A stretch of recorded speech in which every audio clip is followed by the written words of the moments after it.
Hi. Welcome to the last talk of today.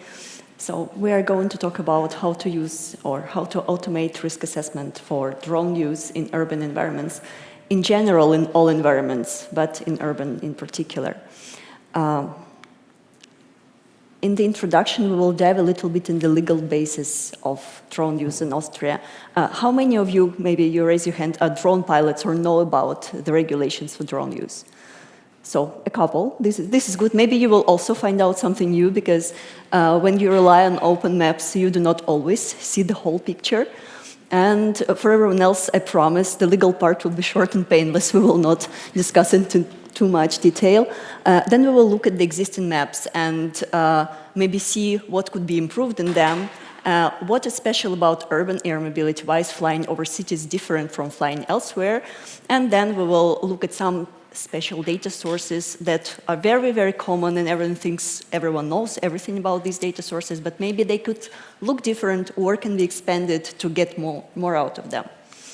So a little bit about our research group. Our research group, SIENA, the abbreviation stands for Spatial Informatics for Environmental Applications. And you would ask, why do you focus on drone operation risk analysis? How is it environmental? Because most of our domains with which we work is water quality, water management, observation of animals, detection of animals, high precision agriculture, viticulture, and so further. But the thing is that in 2011, we started to use drones for these purposes. And if you fly a drone, you need the skill, and you also need to know where you're allowed to fly and where you're not allowed to fly. And as soon as you start analyzing this is where it gets a little fuzzy, because at the beginning there were no regulations, and then there came regulations, but they were not very clear what was meant by the terms in the laws. So in 2015, we have gotten a notice, the first one in Austria, which divided the whole area of the country in 4 possible classes or categories of areas, which was undeveloped, unpopulated, populated, and densely populated. And it was not quantitatively or somehow precisely defined what each of these terms mean. It means that when I go to the authority and I ask, please give me an authorization for an undeveloped area, and they look at the map, their opinion about whether this area is undeveloped and my opinion about it can be different. Like if it's a field and there is just one building in it, is it developed or undeveloped? If there is one person registered officially in this area, is it populated or maybe not really populated? And when does densely populated start? So the map that you see here, these were just 12 students showing, like digitizing on the map where they think the densely populated part of Villach is. And there were like 12 different opinions. And when the law is based on an opinion and not on the objective data, you may face a very big fine by flying a drone where you think you're flying it correctly according to your operational permit, and still have a big trouble. Like if you would drive a road without any traffic sign that would indicate the speed limit. So then in 2019, the EU started trying to unify the law for drones. It didn't really do it in all areas, which is also good so, because the member states still have a lot of freedom to define where exactly drones can fly and where they cannot fly. But all the drone operations were now risk-based, divided into 3 categories: open, specific, and certified. And open is the lowest risk, certified is like manned aviation, and specific is somewhere in between. And there was also this risk assessment methodology for specific operations introduced. Specific operation risk assessment, short SORA, and for that one, there was a particular algorithm or algorithms defined. How exactly do I perform my risk analysis now? And this risk analysis was supposed to be spatial-based, because I need to know the population density, I need to know where I fly in a controlled airspace over an urban area, and this was now all in official algorithms, so everyone had to do it. The problem with that was that we had to do it, but we didn't really have data or map that would show us where exactly all these areas are. The first maps emerged in early 2020. First was ÖMTC with their map, then Control, our National Aviation Authority, followed. And these maps were really cool. There was a lot of data there. The problem was it was only national data, only the restrictions. So for example, population density was not there and is still not there. And a lot of other data, which we will see in a couple of seconds, was also not there and is still not there too. So what is missing? For SORA, what is officially in 2019 version of SORA, and now a new one came out recently, we need the limits of controlled airspaces, vertical and horizontal. We need the limits of airspaces of class C and class D. We need to differentiate between urban and rural areas. We also need to know what is the population density. First, we just needed to differentiate between populated and sparsely populated, and no one knew when sparsely populated turns into populated. Now we have the quantitative borders between risk classes, but again, there is a lot of uncertainty for which aggregation area do you need to calculate this population density. And there is the degree of sheltering, so whether all the people who are now in the area are standing in the open air and waiting for the drone to fall on their head, or they're sitting comfortably in their houses and basically are not endangered by this drone. Then there are more requirements on the EU level for the open operations of subclass A3. This is the riskiest one with the hugest drones. You need to know whether the residential areas, the industrial commercial areas, the recreational areas, because you are not allowed to fly there. Again, these data sets, they're not on the official maps. And locally, we also need to know where the sites of fire and risk explosion an explosion of risk, and where there are natural protection areas.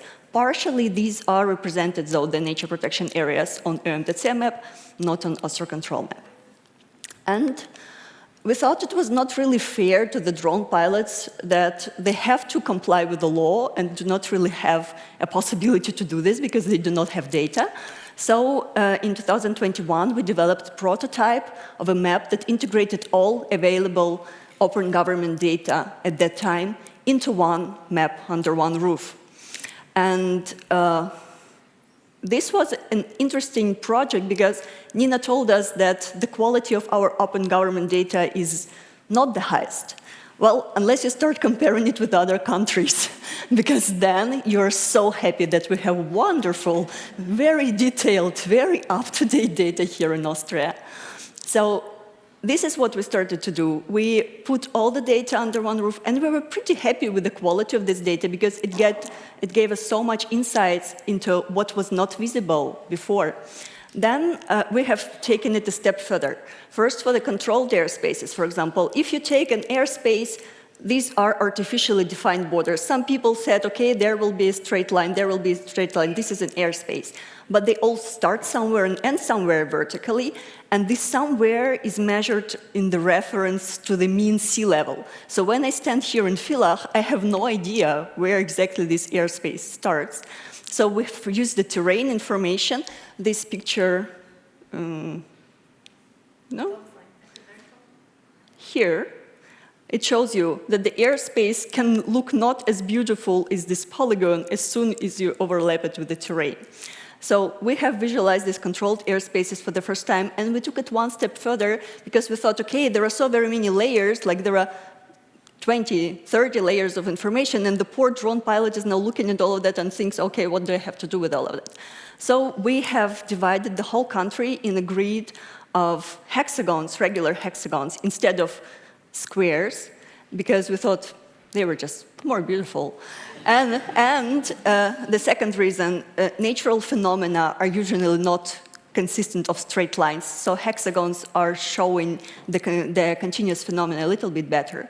And then for each of the area, if you uploaded your drone plan, so the flight area, you could get the score. For open operations, it was like feasible, infeasible, or there is some uncertainty, so this red, green, yellow scheme.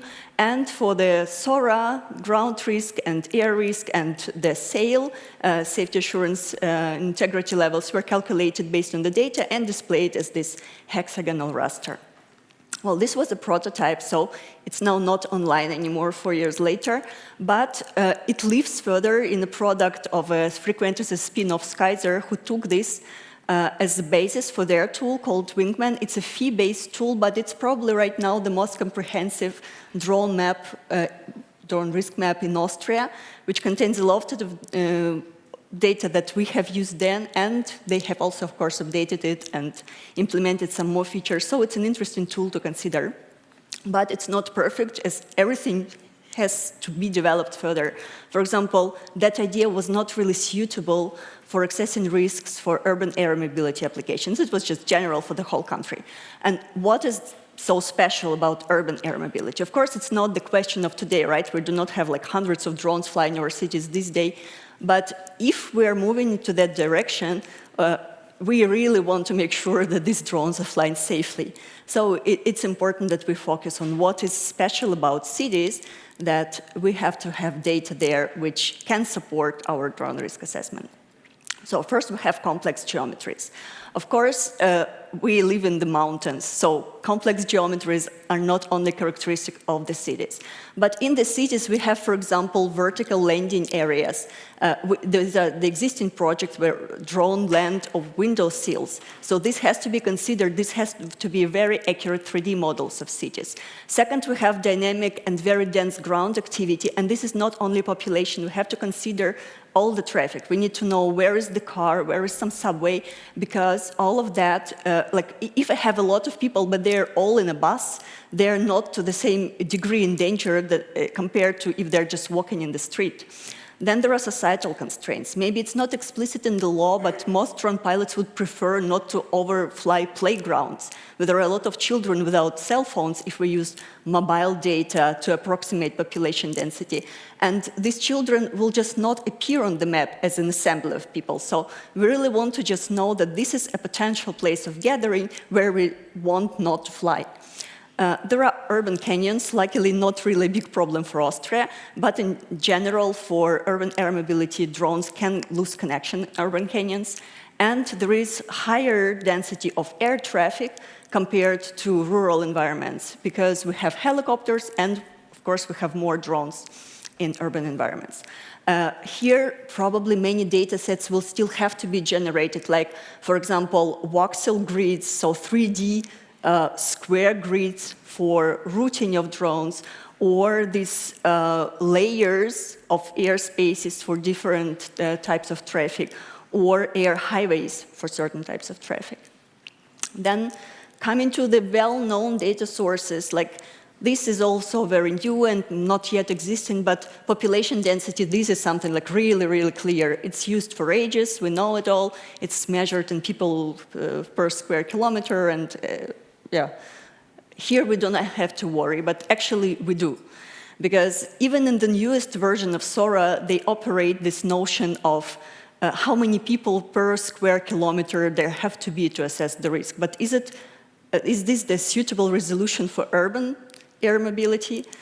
And the second thing is, if you, for example, define that a remote area starts with from 0 to 5 people per square kilometer, if I just cut this cell into, let's say, 250-meter cells, then there are already 16 of them in one cell. And I can never come to a value of from 0 to 5.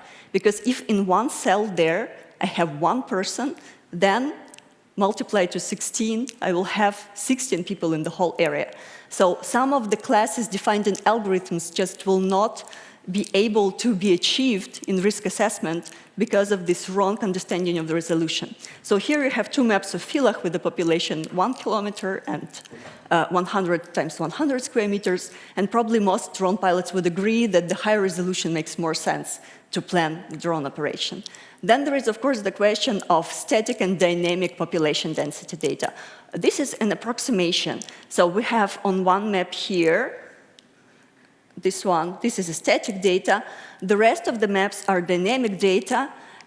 Here is, for example, Villach, a day where a lot of people are in the city center. We never have such a high population density in Villach on any other day. The problem with this data, it's extremely expensive. For most drone pilots, it's not accessible, and usually it's not real time. So, okay, I know that on Villach or Villach there were so many people there, but how does it help me really to plan my operation tomorrow? So this data still is work in progress. Then we're usually just counting people registered or having a cell phone, but we're ignoring other data. And if we, for example, take cadastre as a second data source together with the population density, it may be more insightful where people can really be. Can they really be on top of the building? Like maybe there are no people there. So, and hexagonal grids. We see in our work that they tend to represent the distribution of phenomena better than the square grids. But all the data available is accumulated, aggregated onto square grids. So if you try to convert it into something else, you lose a lot of data. You re-aggregate something aggregated. So here is, yeah, probably some work will have to be done. Cadastre, something that exists but is completely overlooked by the drone map community, because this data is so detailed. For example, for sheltering that we have to consider, the polygon buildings are there, the forests are there, and this is something that we could use, but for now it's absent. Second, it could be extended. It's a well-established data source, well-maintained data source, and if a little bit of attributes are added to it, it could bring so much value. So I think that thinking that the old data sources, okay, they are not useful because they lack something, actually they can be extended and bring a lot of value. There are, important insight in this talk is that geodata on its own, it's not risk information, it requires processing. We cannot just take some administrative border and say, okay, this is my area, because it's city, so it's urban. Because in real life, it can go beyond the official city border, the same density of population, the same density of buildings. And we need to, this phenomena or this challenge will stay with us, but usually we will have to integrate multiple data sources to come to a reasonable conclusion about the risk. So what do drone pilots want and what do we all want? Because if there are hundreds of drones flying over our heads, we want it to be safe. We want legal compliance and we want safety, and this means that drone pilots and the people who give them permit to fly have the same databases, and this databases is accurate, qualitative, transparently derived, that everyone can trust this data. Second, we do have an advantage here. We really have good data and we have a potential to improve it further. So, yeah, we have a stand in the afternoon, so if you want to hear more about this project, which is called SORA for UM, from which I have presented you some of the parts now, or from other projects from our research group, SIENA, and from Francisca, because we're in one project together with her in WAMAS. Please come to us in the afternoon, and thanks.